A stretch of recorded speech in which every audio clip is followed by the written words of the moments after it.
Taoiseach, there's an appalling disparity in your government's allocation of our national mackerel quota. Currently, only 2% is assigned to all vessels under 15 metres, while 98% is given to a small few, much larger boats. Inshore fishers make up the majority of the fishing sector, and they practice the most sustainable type of fishing which has been practiced in our island and coastal communities for centuries, yet they only receive 2% of that quota. Last year, because of this massive disparity, inshore fishers were forced to stop catching mackerel in June.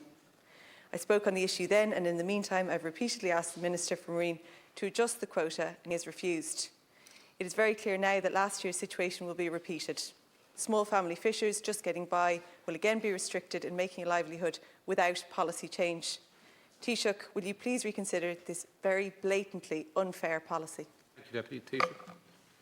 Thank you very much, Deputy Cairns, for raising this. I know it's something we've discussed before. Obviously, of all the fish species, mackerel is the species that is most impacted in terms of the Brexit trade and cooperation agreement. Between now and 2026, we'll be losing 25% of our mackerel over. Minister, I'm not asking you about that allocation, but the national allocation. I know that.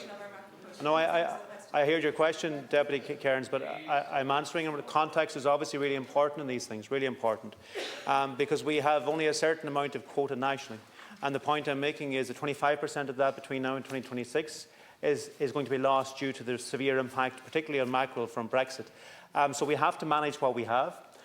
So there isn't agreement that any of that would be reallocated from the sectors that currently use it to the inshore hook and line sector.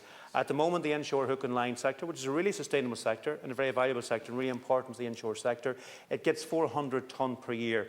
A few years ago, it didn't get any. It was allocated 400 tonne. Any decision to change that would require a very significant and comprehensive consultation process. That's correct. That's correct. So, but there isn't agreement among the sector in relation to that. But it's certainly something I am considering, Deputy Cairns. I am considering it, but there has been no decision made in relation to it. And as I say, it's not straightforward because fishers themselves are not agreed on it. Thank you very much, Deputy. Deputy Breed-Smith.